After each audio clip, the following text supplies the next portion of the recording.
Hello, hello, hello. Good morning, good afternoon, good evening. This is your friend, your host. My name is Dharam Singh, and today I have a very lovely, smart person, very experienced person, Jan Ehlers. And I know I spell always pronounce his name differently. Is that correct? That's correct. You can call me Okay, either Jay or Jan, or it all depends on where you're from. So I don't, as long as it starts with a J, then I'm happy. perfect. Hey, welcome, Jan. Very excited to have you here, and looking forward to have this exciting topic with you. And I'm sure people are going to enjoy this session. How are you today? I'm very well and glad to attend this session and have the opportunity to my experience. Especially, I'm very thankful against you to assist me, the mentorship that I've received. From you to help me to obtain my PfMP. It started with PMP and then it went through to PfMP.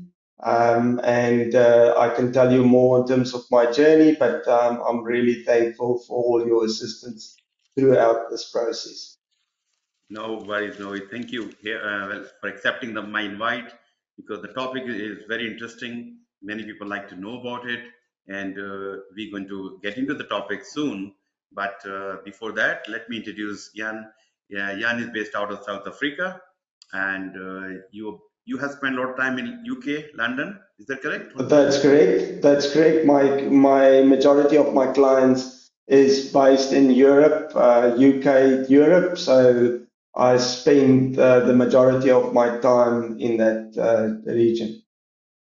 Yeah, great. So, and your project program and your experience, would you like to share about what you have you done, and what people like to know about you.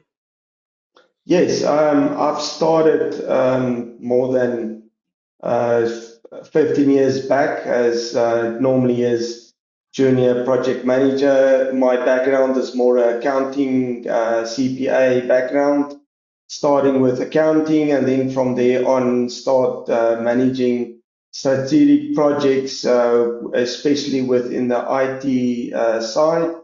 And throughout the more than 15 years spent in different industries in terms of capital projects, in terms of the software side, mining, retail, and research, different education as well as industries.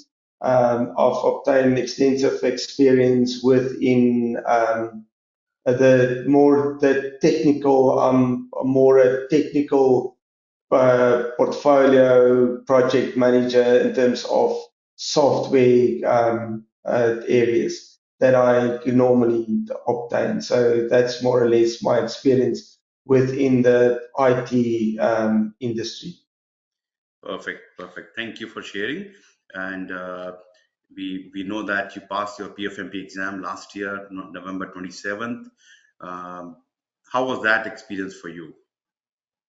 In terms of, I must say, I won't be able to do it without your assistance and your mentoring it. I can just say, if I tried it alone, there's quite a lot of people within the market that's providing this type of service. But I found your assistant, your courses that's starting with I think it's 6, 7 weeks of the classes we did, meet quite a lot of people around the globe in terms of doing it with it. But sometimes it's normally happening when everything in your work environment and personal life is actually more busy than that, but you just need to start committing. And then once you've completed your course of 7 weeks, then it's actually during that time you need to get your application ready and applied and waiting for the process to happen. That's also a big thank you for you insisting me helping to get it. Otherwise, you get quite a lot. feedback and asking for me more information. Once that has been done, and luckily I wasn't any audit, so I went straight through, and then arranging, scheduling the exam. Now, it all depends on in terms of where each country's got different areas. It's not like PMP where you can do it online. You need to be physically in that, specifically in that center. One thing that I found, the security was a thing that I can actually, you need to get used to in terms of the prep of that, but it's once you get used to what they do and everything, then you just, it's just, and they explain to you that's normally what is required from you. Once that do you need to start doing your exams, getting know your what you do, preparations, doing mock exams as much as possible. You've also got mock exams in terms of questions, which I would advise anybody to go through. And once you've got the mock exams done and dusted, you would likely do the mock exams and you will feel very worried because it's the mock exams for me was more difficult than the exam itself. So I felt like it's definitely a thing that you must do. Once you get roughly a 70-75%, you can just moving over to the exams, making sure that you're there early, that you're not getting into the traffic or that type of things, making sure that you get settled in. And then Yep. the exam started.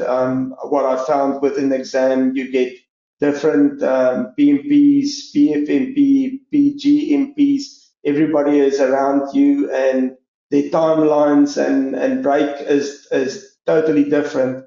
And sometimes you feel like it's not, it's always in sync. So if your neighbor stands up and have his break because he's currently doing the PMP, he's not doing the PfMP. So it sometimes feel like you are actually running behind time, but it's for me it was a very positive experience, and I'm glad I've obtained this certification.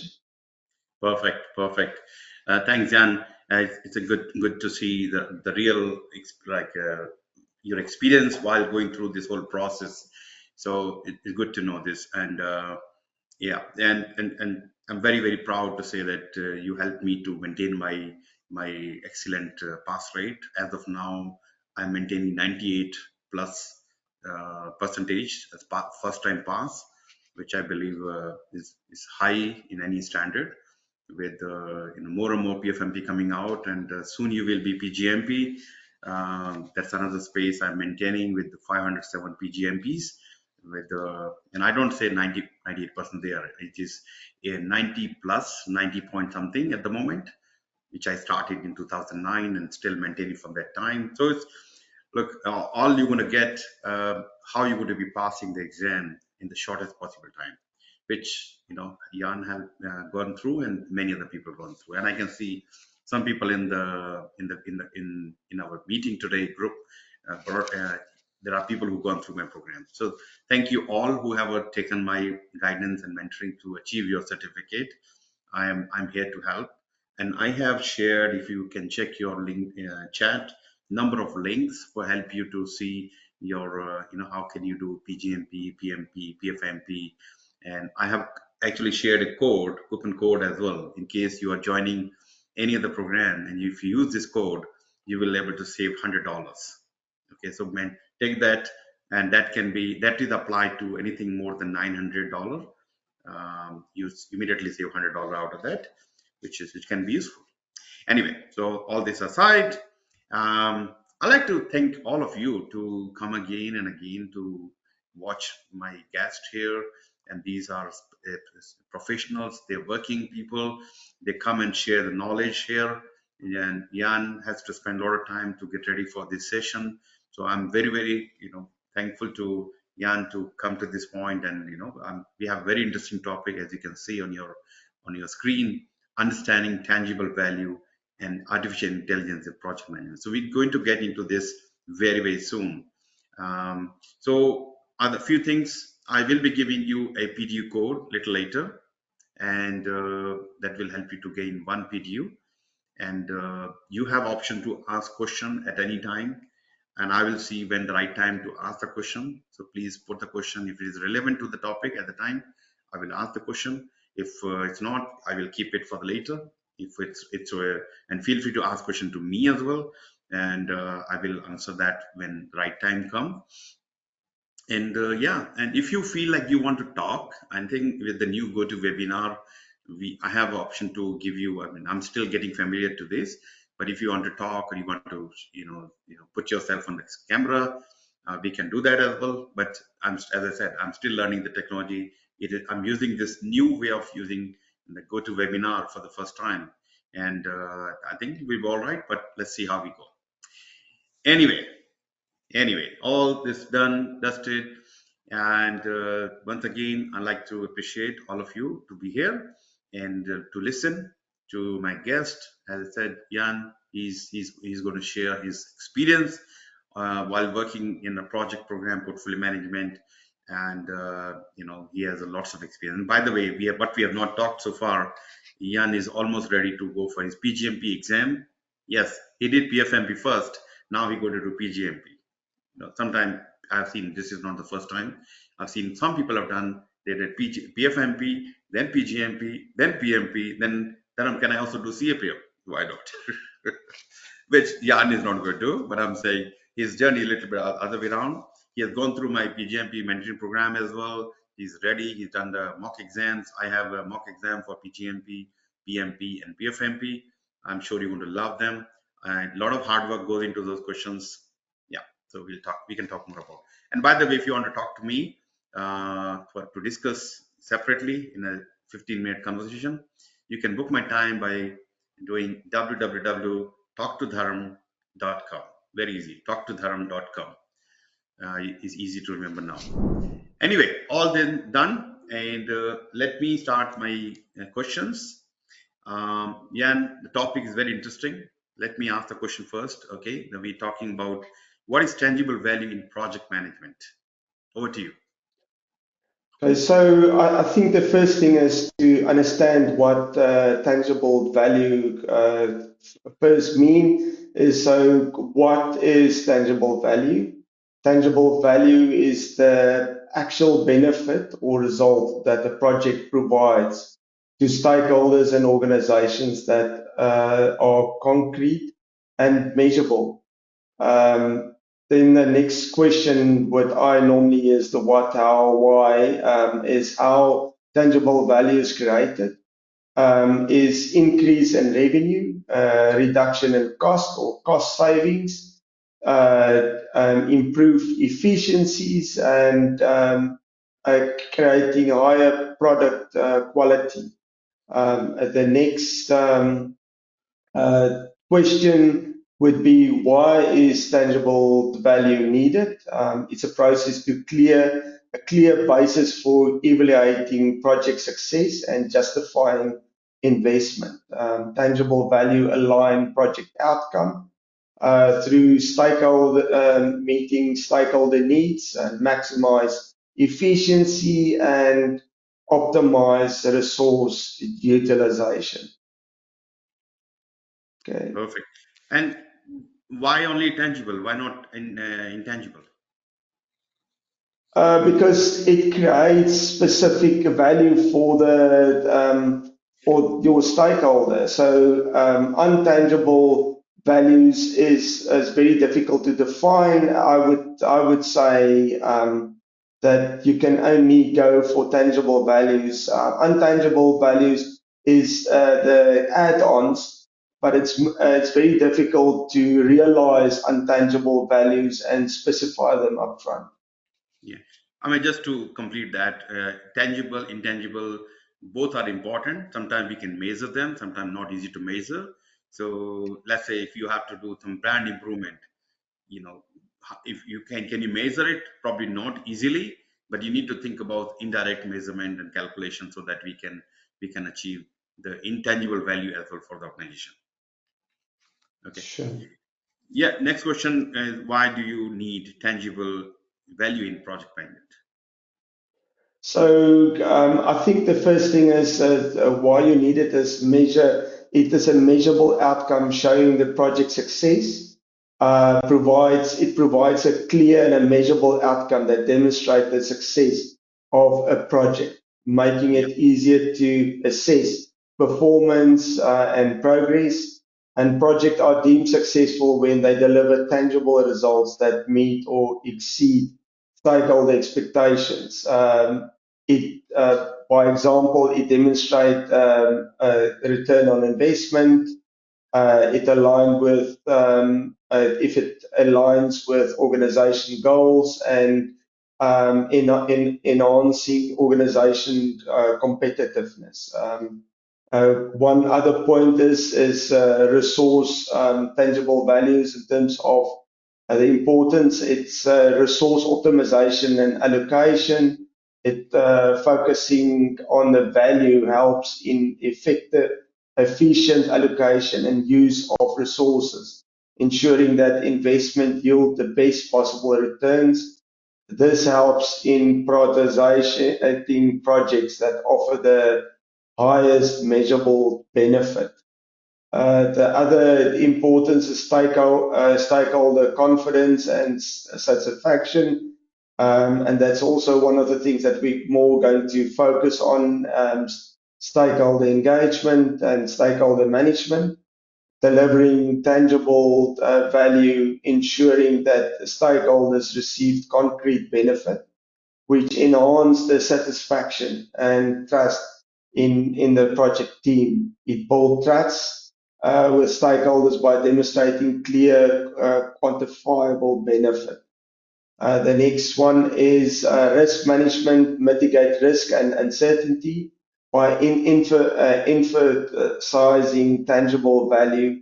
Project management can better identifying and mitigate risk, leading to more predictable and stable project execution. It also is also important for better decision making.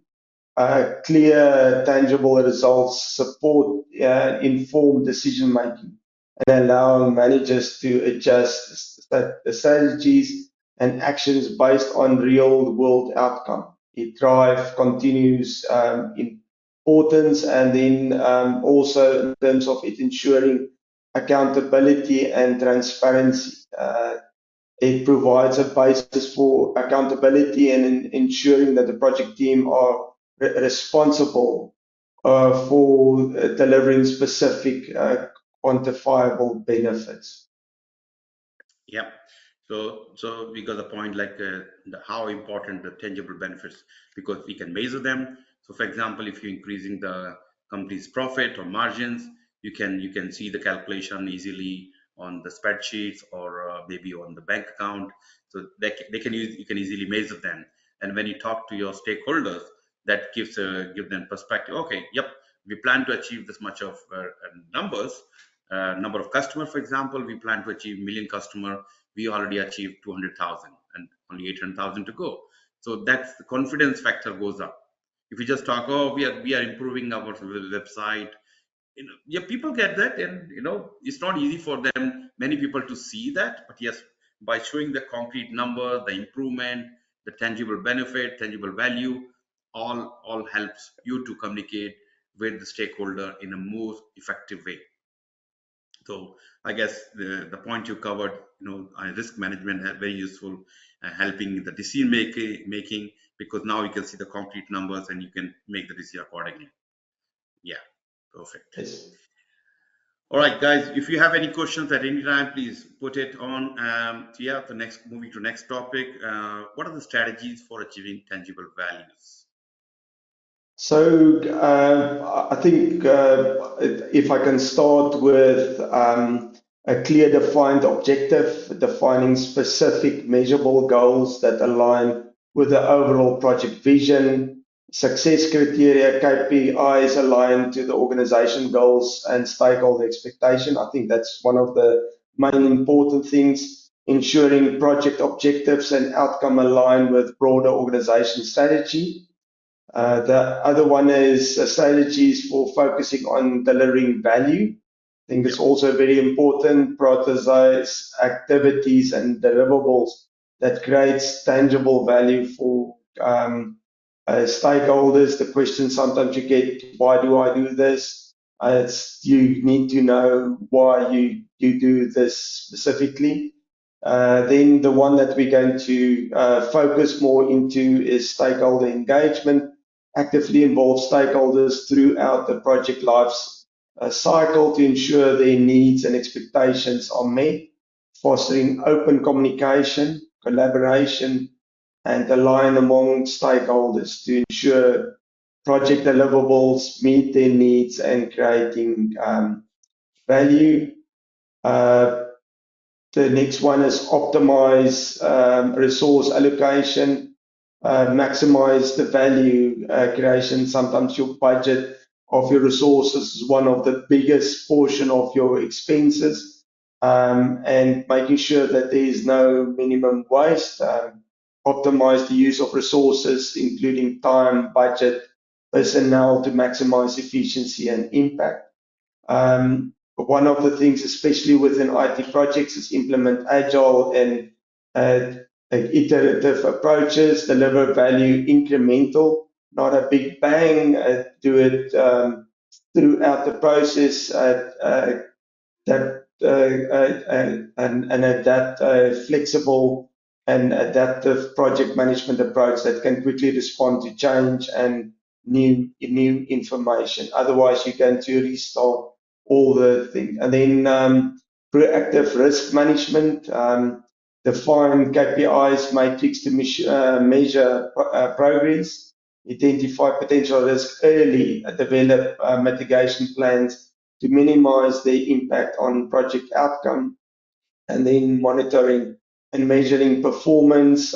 You would remember with PfMP, it's one of performance management is one of your biggest things. Regular track and assess project performance against predefined metrics to ensure progress towards a tangible value.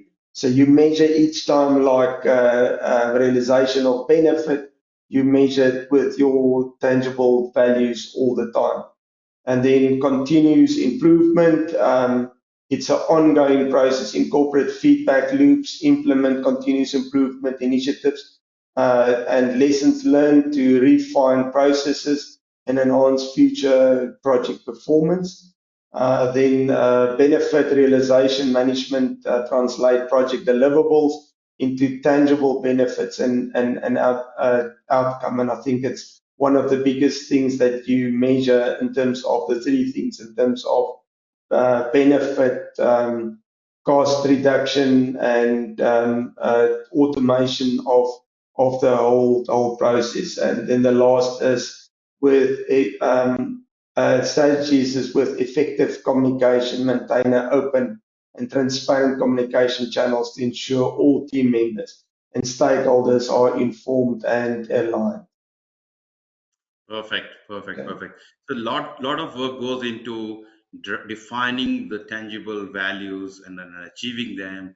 It's not, you first of all, as you clearly mentioned, that we have to look into the objective, the organization vision, what where we're heading to, and based on that, clearly define all, this is the objective we have to achieve, and then focus on the value, and we have a plan to achieve the value. We ensure that we're working with the stakeholders to ensure that the stakeholders are aligned with what you want to achieve, what or other you have to align yourself with what they're looking for from your project or program, and of course making sure we have right resources, people, equipment, devices, money, all is aligned, so that yes, we're ready to achieve the value, but we don't have people. Hey, but guess what? Yeah, so making sure that we have resources and we utilize those resources optimally. Another thing you mentioned, the selecting the right methodology, whether we should go for predictive or agile or hybrid approach depends on the kind of value of how fast we are like to see value, especially as you mentioned, IT projects. Maybe it's good to do some of the work as an agile way, so you can start delivering the value early enough. So that's a, you need to focus on what the stakeholder expectations and how fast they're looking for. Maybe go to market is important for them. In that case, we need to work on, okay, these are the value we're going to deliver you first, and this value can be achieved via predictive way, waterfall way. You need to work out the best strategy. um, you talked about risk management and monitoring the measure. Yeah, measurements are very important. As you correctly mentioned, during the PfMP, we do talk about, these are the measurements we have to achieve, and these values are aligned, or measurements are aligned with what we're looking for, and we're catching them and we're capturing them as KPI, key performance indicator, and so on. So beautiful, beautiful. Benefit management, benefit relation management. Actually, there's a relationship between benefit and value. If you have realized that, like value is net benefit, the investment required to achieve that benefit. So if you have to achieve $5 million of benefit, you had invested $1 million. The value we have created is $4 million. So great stuff. Thank you, and help you and making sure the communication happening. People need to know what they need to know, and so on. Now let's talk about how do you ensure the project management practices meet stakeholder needs and deliver tangible values.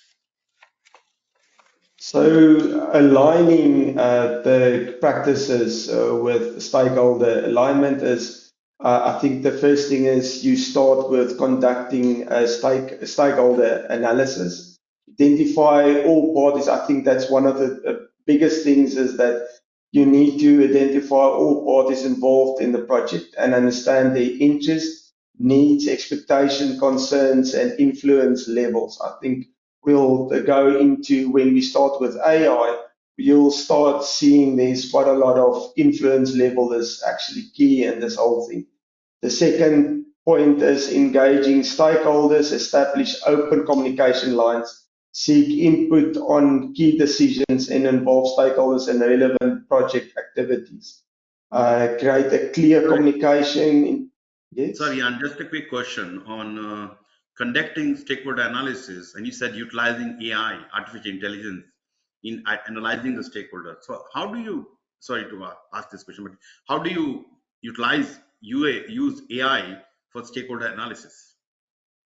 We're going to definitely down the line. I'll definitely park that question. I'll definitely answer Okay, that question you have that. Perfect. specifically. Perfect. Okay, Okay, so great. it's part of our discussion, and it's part of one of the points that I'll cater for. Perfect. Okay. Yeah. Okay. All right. Go ahead, please. Then a clear communication, ensure project objectives, deliverables and timelines and expectations are communicated clearly and effectively to all stakeholders. I'm just currently in a program where I need to do a health check. There's definitely no clear communication. It's currently at a point of, it's 6 months down the line, and everything is bear shape. It's just going, and one of the things is that you can immediately see that the stakeholder expectation and what is really on the ground. And I think one of the key things is clear communication, making sure that they know where they're going and if it's really achievable. They need to buy in this whole thing, and then align with stakeholder priorities and objectives, align project goals and outcomes with stakeholder priorities and organizational objectives, regular feedback mechanisms, establish mechanisms for feedback from stakeholders at various stages of the project, value-driven decision making project decision based on potential to deliver tangible value to stakeholders. Continuous improvement, this is quite important, regular assessing and evaluating project management practices to identify areas for improvement, and then measurements and evaluation. defining KPIs and matrices to measure the success and impact of the project management practices. Good, good, good. Very good. So, Any so questions on that? no, not question. I'm just looking this, this flow of information. It's very nicely put together. We identify the stakeholder, we understand them, analyze them, and we engage with them so that we manage their expectation, which is, that's because the value, initial value may have changed now. To expectation may have changed. We keep an eye on that, and then making sure we have communication channels, all the communication channels, whether verbal communication or written communication or whatever ways we have to communicate, dashboard maybe another way, and making sure we are aligning with their objective because they are the one who putting money or trust in you as a project manager. You have to ensure your project is aligned with their expectation or objectives. And I like this the regular feedback mechanism. So you share with them, they let you know, yeah, happy, not happy, what else we can do to improve the value delivery, and so on. So and continuous improvement. It's not just at whatever we started, we continue to learn and improve it so that we continue to deliver the value to our stakeholder. Great stuff. Thank you. Thank you. Perfect. Next is we're talking about leveraging AI. So that's my interesting topic. I like to know more about this. How do we leverage AI, artificial intelligence, in stakeholder engagement?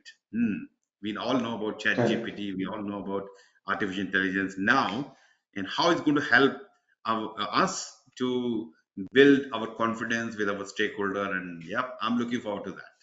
Please go ahead. Sure. Okay, so I think the one thing is you can go very much into detail. I'm happy to go deeper into this type of things. So let's start with your stakeholder identification and analysis. So you use AI algorithms analyzing project documentation and data to identify stakeholders. So and you can use meeting minutes, you can use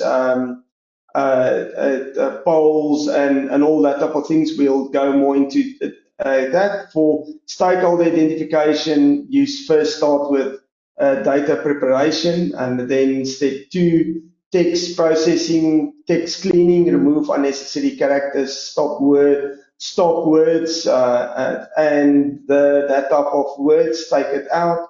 Noises from text, tokenization, break down text into tokens. Step 3, you use natural language processing NLP techniques, which is tokenization, splitting text into identifying words or sentences. This is often the first step in text. And so the first thing is that you're defining the process of breaking down texts into smaller units, such as words or sentences. Your application is text pre-processing, word frequency analyzers. For example, splitting a sentence, say, I love NLP, into I love and NLP as separate words. Then the next one is you stop words removal, removing common words that do not contribute much meaning to the text, such as and, is, are, why, all that type of thing. So it's words that it's just stoppers in terms of that. And you firstly define it and then you apply it. And like I said, it's sometimes you remove words like I or that type of things just to have words, stop words that just there. Then you stemming and lemmatization, reduce words to their root form. Stemming cuts words to their base form. Like you get running, you make it run, while lemmatization uses vocabulary analysis like better to good. And again, you define that, and your application text normalization to ensure words are treated equally. Within that, like I said, it's stemming as better to good, and then you get lemmatization as well. Then you use name entity recognition, identify and classify entities in text into predefined categories such as names of people, organization, locations, etc. So you identify it, and if I can give you an example, if you get a sentence, Apple is based in New York, you need to recognize that Apple is the company, New York is the organization, and is actually the location within the sentence. So you need to learn that machine and AI learning to understand what certain words are actually meaning. Then part of speech tagging, assigning parts of speech to each word, nouns, verbs, adjectives, etc.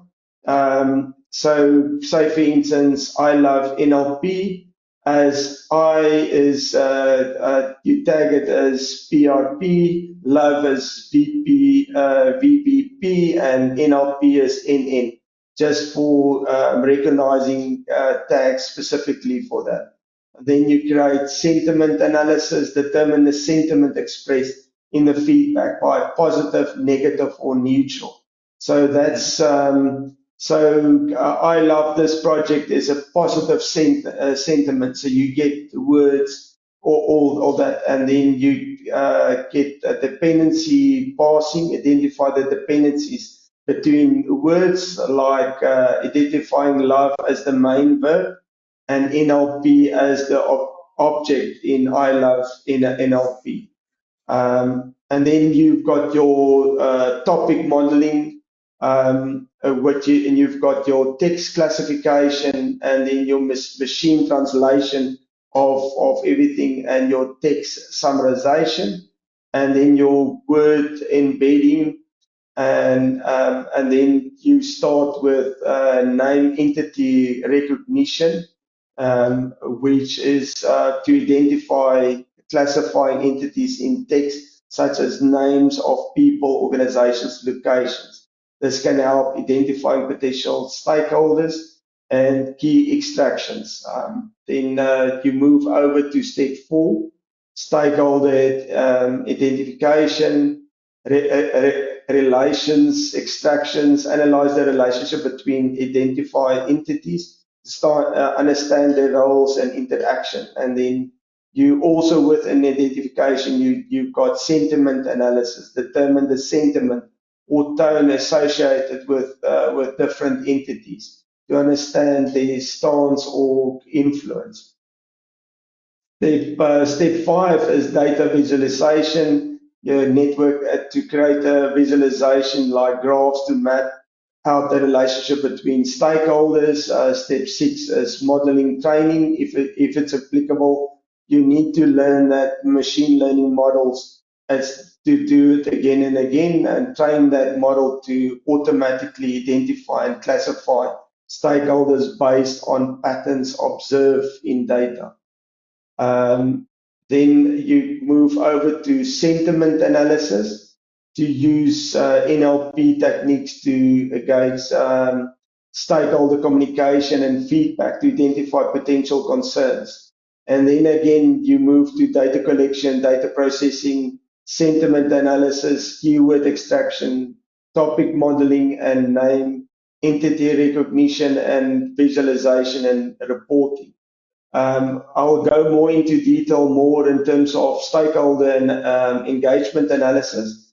So you get personalized communication, and you get AI chatbots analyzing stakeholder preferences, interaction history for personalized communication.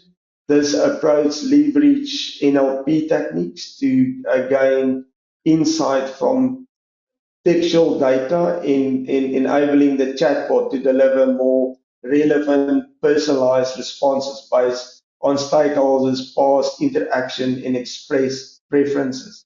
So that's in terms of machine learning. So as the machine start learning that the stakeholder, it start remember and it identify how that stakeholder needs to be communicated.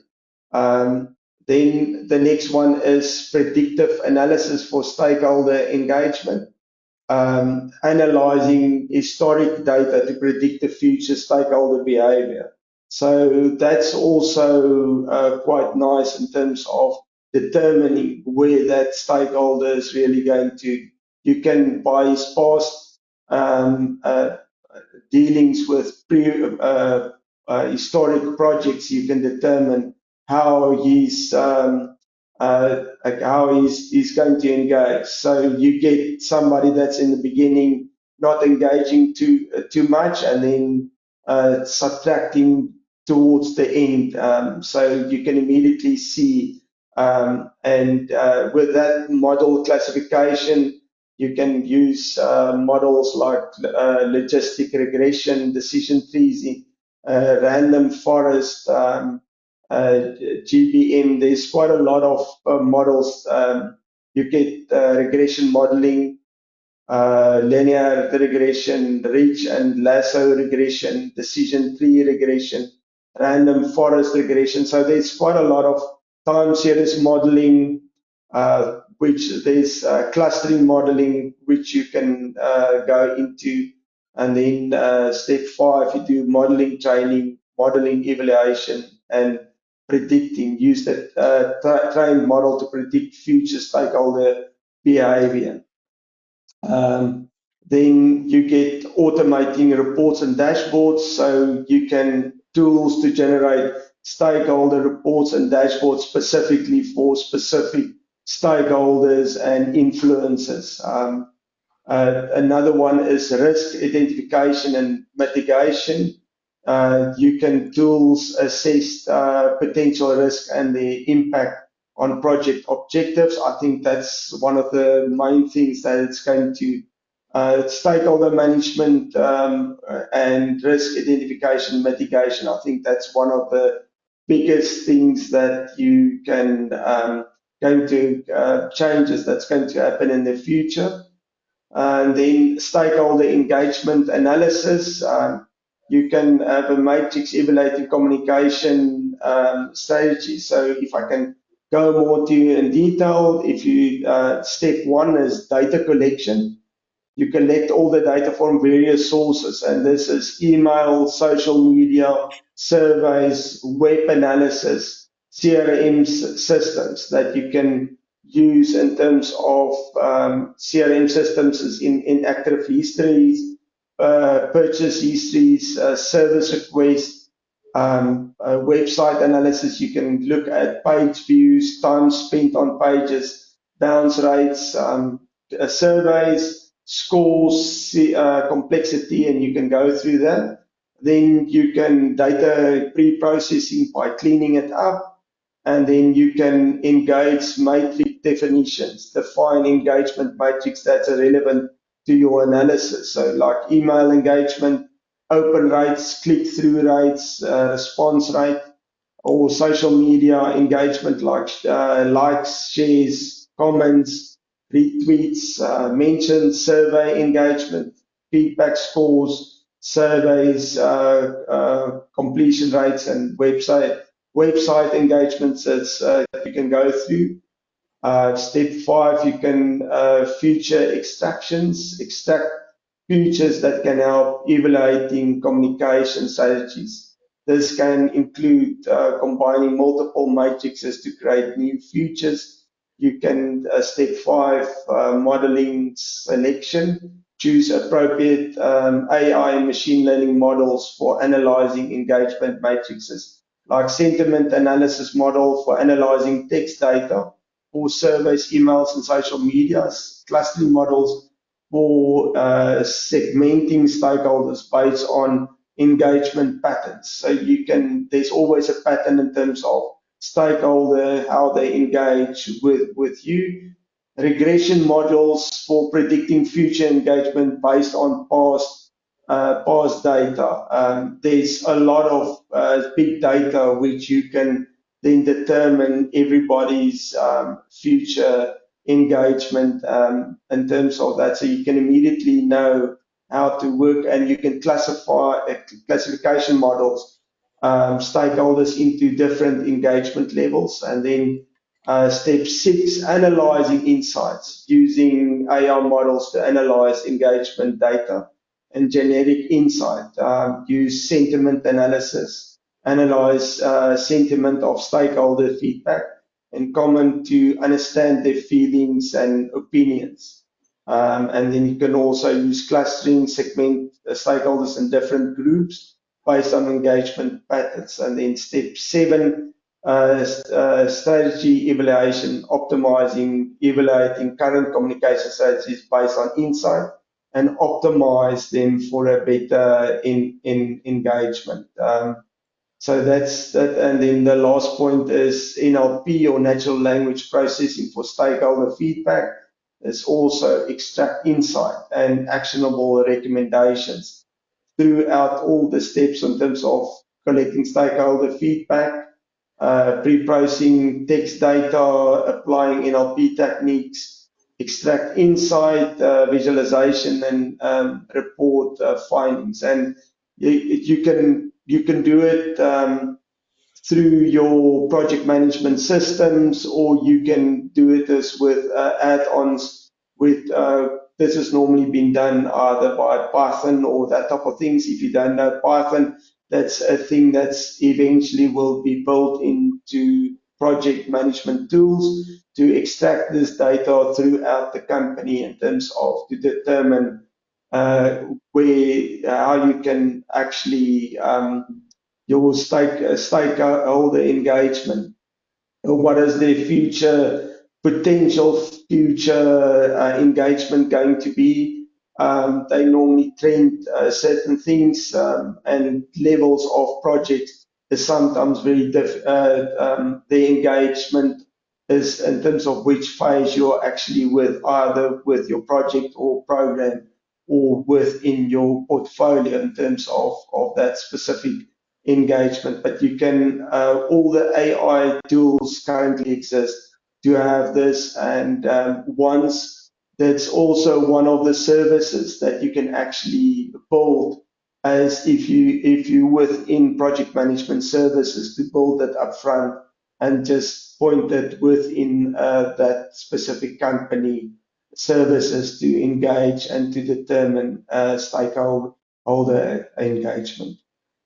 I know it's a lot of detail, and you can go very technical and modeling and all that type of things. I'm trying to keep it high level, but it's sometimes I'm getting so exciting in terms of this whole thing, so I can speak around AI and all that on a very lengthy thing. So let me stop, and if there's Yeah. any questions, let's discuss this. Now, this is interesting. I've never seen this kind of life cycle of stakeholder engagement, especially utilizing this AI. When you're going through this, I was thinking, okay, one is a project stakeholder. That's a different way. I think that we cannot use the same technique in the project context, but this can be more like in a website. Like if somebody coming to seek my services on my website, and currently I'm using a people sitting there answering the question, which is costly and not always giving the right answer. But utilizing the AI base and chat GPT and it's like chat AI discussion, and utilizing it many steps. Now I can see how important that chatbot can be, not just plugging and putting the answer, but you have to analyze what the mood and understanding of this stakeholder, because human may miss that. The writing if I'm writing, human may not see that, but chat or machine learning can pick, this person writing this way, this word is means something else, so I may have to take the attention or to somewhere else. So this is good, Okay. very detailed and lots of steps. Every step has meaning here. Thank you for sharing, Jan. It's a very useful, and especially people looking to engage with larger audience. This kind of tool or this kind of technique or the life cycle can be very powerful. That's correct. And it's definitely one services that you can in the future, somebody can package this as a specific AI service for specifically for project management and creating it on. So I just want to Yeah. go in terms of time, going to the next topic. Yeah. Yeah. So the continuation of utilizing artificial intelligence to categorize stakeholders. Yes, Yep. so what you do is again is in terms of data collection, gather stakeholder data, structured and unstructured data, in terms of emails, uh, where they are from, what's their titles, and all that type of things. Data pre-processing, clean the data, normalize the data in a standard type of format. In NLP, natural language processing, text analysis, keyword extraction, sentiment analysis, and topic modeling. Then you've got machine learning algorithms, clustering algorithms, classifying algorithms, and then you use future engineering, identifying features, selecting relevant features such as stakeholder influence, as here decision-making power, how much budget, how much control does he have over the budget, interest, frequency of communication, feedback and engagement, and in terms of sentiment score, giving them a sentiment score, and then creating a new feature, derive new features from existing data to improve model accuracies. For example, combine sentiment scores over time to measure trend changes in stakeholder attributes.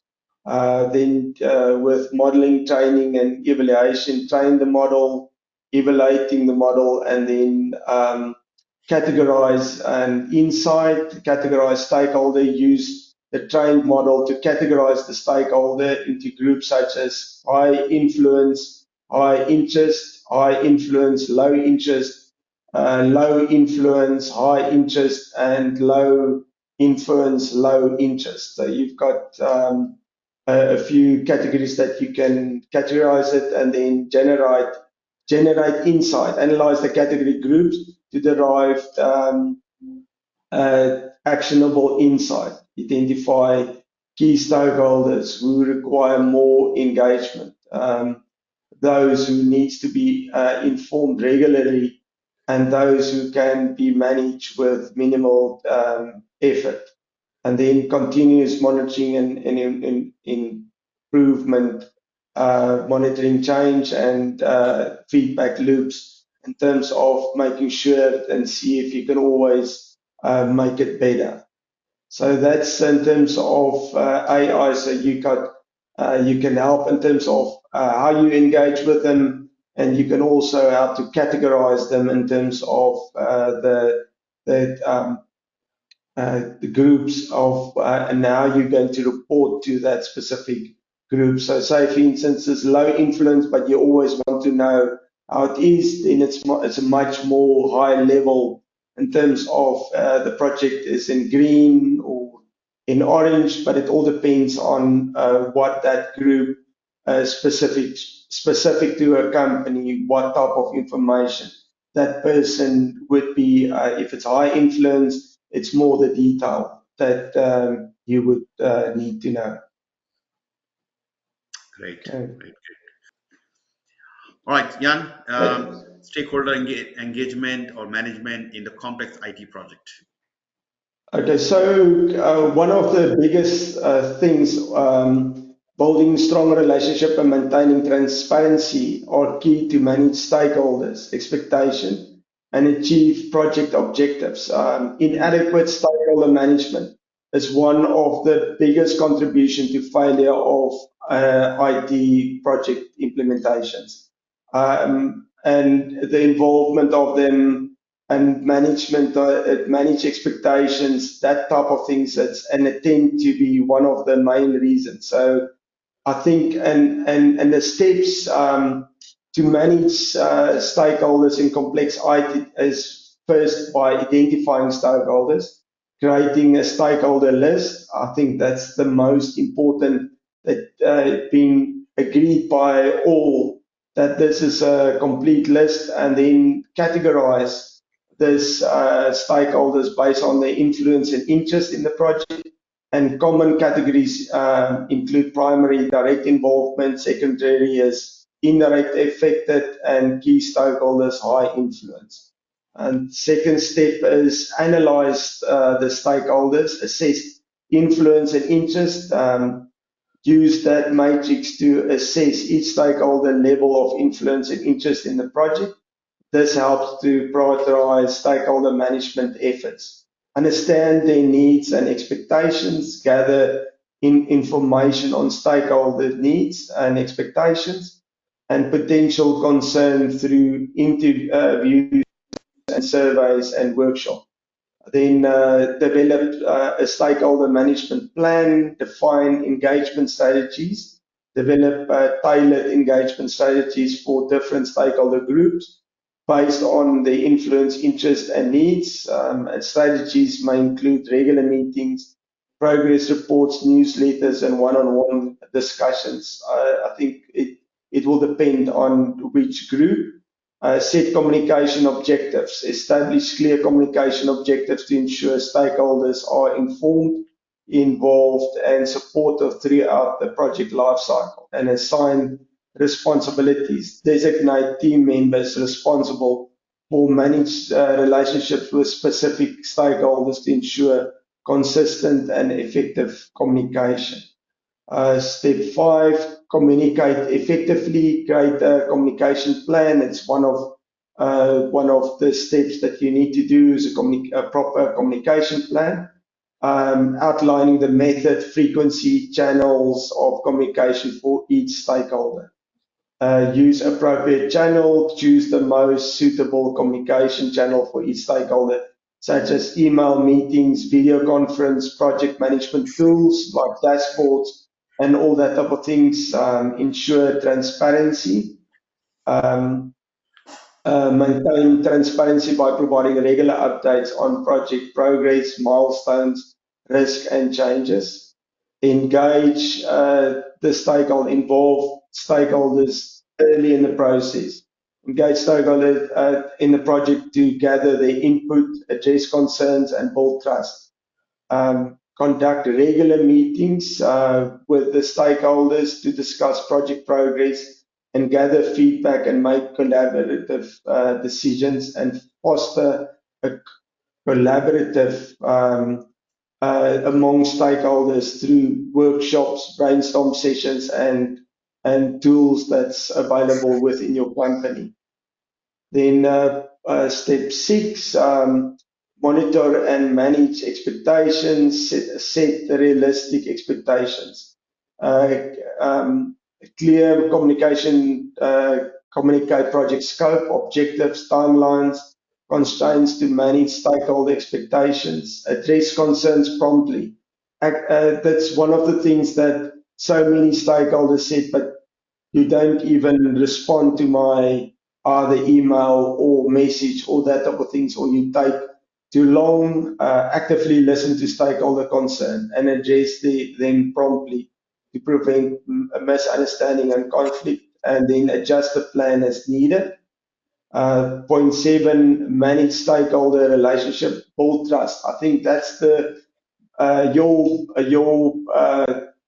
engagement is built on trust. Build trust. Do what you say. So if you promise one thing, deliver on your promise. Being transparent, maintain an open line of communication, and then show your appreciation. Recognize and appreciate stakeholder contribution to the project. It's his time, it's his effort that you need to recognize within that, and foster positive relationship.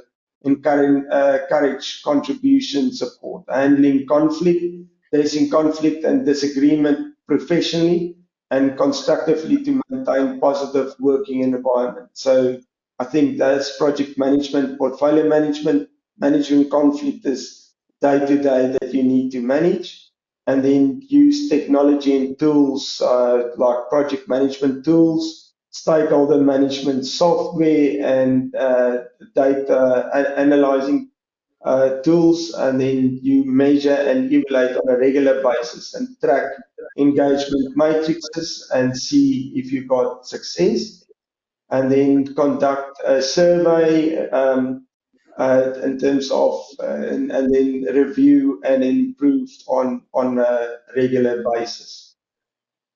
Perfect. It's a very good timeline the way you presented. Thank you for sharing. Moving to the next topic, which is emerging challenges and opportunities with AI. Please go ahead. Okay, so the next three slides is really the challenges, the way forward in terms of AI, in terms of that. So the challenges is complexity management, navigate complex data sets and technology management, technical risk and dependencies. And as we move forward, I think the complexity would get less and less and less. Talent acquisition and skill development, addressing talent shortages through training and development programs. One of the challenges is ethical, statutory and regulatory considerations, navigating privacy, bias, transparency and accountability concerns, and comply with relevant laws and regulatories. That's one of the things in terms of we've got the Personal Protection Act that in certain countries globally got the act that protect private information. It all depends on what type of level it is in terms of what information you need. Then in terms of data quality and availability, I think it's one of the biggest things, is that data is not always it's not always good data, but it can manage through data governance and integration strategies. And then change management adoption, navigate resistance to change and promoting AI to adopt. I think that's one of the biggest challenges. Opportunities is improve decision making, automate and efficiency, enhance project performance, innovate and creativity and agile and adaptability.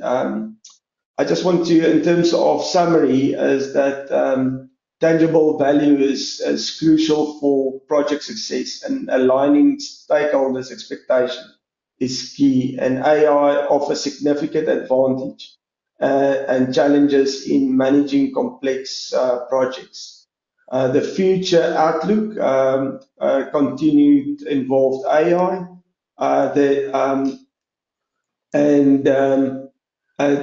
like I said, it's the next slide. AI is likely impact the project management in the future. So it's enhanced predictive analysis through risk management and resource allocation.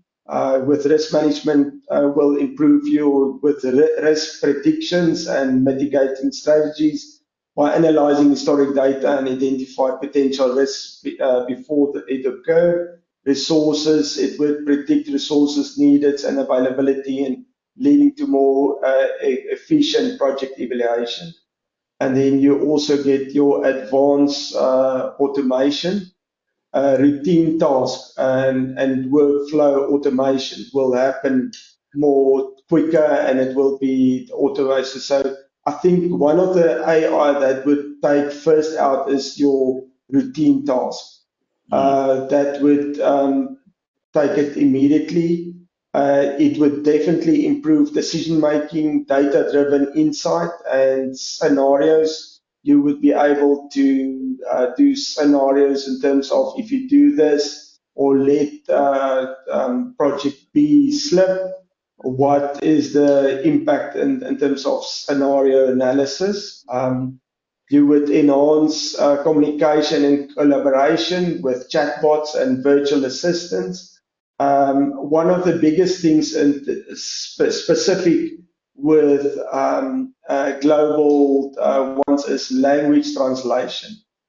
Tools break down language barriers and fostering better communication in global projects. That's one of the things in IT that which is very difficult is the cultural differences in terms of what one say and what it really means. It's one of the things that and it all depends on which country you actually deal with.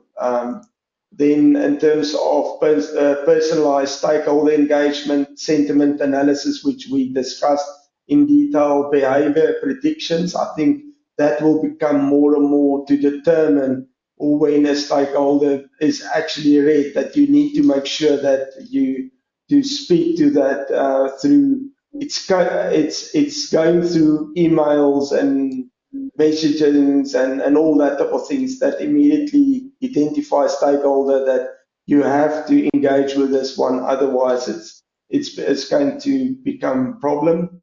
Other one is intelligent project planning, smart scheduling will create dynamic and adaptive project scheduling that adjusts in real time based on project progress and changes.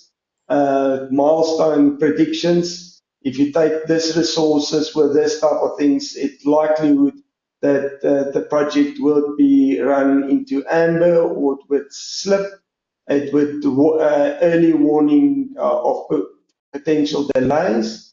It would enhance quality management, defect predictions and continuous improvement, cost optimization, budget forecast and expense management, and it would enhance risk management, comprehensive risk analysis, and then what is potential risk and real-time monitoring of that risk monitoring and alerting for swift mitigation of it. And then the last one is ethical and responsible AI use, bias mitigation. It will also be transparency and accountability. That's practice will that will use AI, ensuring ethical considerations are addressed. So that's the future outlook with AI within um, uh, stakeholder management. I think it's moving so fast that in the next thing is because it's one of the attributes of finding projects, stakeholder management, and the use of AI to manage it and indicating and how you communicate with stakeholders will definitely increase. I think within the next 6 months, you would definitely see that this field is going to expand significantly. Uh, how do you track and report on tangible value without adding project or program overhead? So I would say the first thing is define clear matrix reflecting tangible value early in the project planning process. In a software development project, define matrix such as time saved in manual testing, reduce in defect rates, and improved user satisfaction ratings as clear indications of tangible value. Automate data collection. I think that's the one thing that you definitely do, reduce manual effort and impact on project resources. So automate testing tools that generate reports on defect rates, testing coverage automatically after each development sprint. This reduce manual efforts and ensure real-time data management. Incorporate reporting into regular updates or status meeting to avoid creating separate reporting mechanisms. For instance, allocate 5 minutes in each weekly meeting to discuss progress on a matrix like cost savings and efficiency gained. In terms of your tangible values, use simple and accessible reporting formats. Creating dashboards, allowing stakeholders to quickly understand what is the financial impact without needing detailed reporting for that. Then focus on high impact matrices. In terms of in marketing campaign, prioritize matrix such as increase in sales revenue directly attributed to the campaign, customers acquisition cost reductions, and improve customer lifetime values. And then you've got a regular review and adjustment and promoting transparency and accountability. Share quarterly performance reports with all project stakeholders. So this is only a few examples demonstrating practical ways of each strategy with minimum additional overheads in tracking and reporting. But I think the most important one is start early in the process, try to take away, automate the process and reduce processes that's all the time that's taking manual intervention, and try to automate that. That would definitely assist you without costing you additionally. Okay, great stuff. Thank you very much, Jan. And so it was a nicely collected. That presentation was very well presented. Great topic to think about. A lot of things happening in this space, especially the stakeholder engagement. How can we improve our engagement with our stakeholder, give them the best value, best service, and now the new technology is also available, which can be utilized to do your job better. So thank you for bringing this topic and exciting topic. I'm very happy to have you here, and thank you all for your time and patience and listening to our discussion. I hope you got some value out of this. Please feel free to put your comments, and the people who are watching this as a video recorded. So please contact me for PDUs in case you need PDUs, or if you're watching on put your comments and let us know in this space, stakeholder engagement, what else we can do, and also any other topics, and just like Jan and you like to be part of the webinars like this, which I conduct twice a month. Generally my students who have gone through PgMP PfMP, they get the preference of PMP or any other certificate, especially they have something to offer, they have done a certificate, why not come here and give back to the community. So you have satisfied all these criteria. You have done great job, Jan. Thank you very much, and appreciate your time and contribution. Thanks very much. Thank you. And guys, thank you very much, and you will see me with another guest very soon. So keep an eye on the registrations and announcement on LinkedIn. So, and if you need my guidance or help, please reach out to me, talktodharam.com, www.talktodharam.com. I already shared a few links with you and a code in case you are interested in my program. Feel free to register, and benefit out of me or talk to Jan for any specific questions. Okay, guys, so thank you very much again, Jan, and to my team, and to everybody joining today. It was lovely having all of you here. Thank you. Bye. Take Thanks. care. Bye.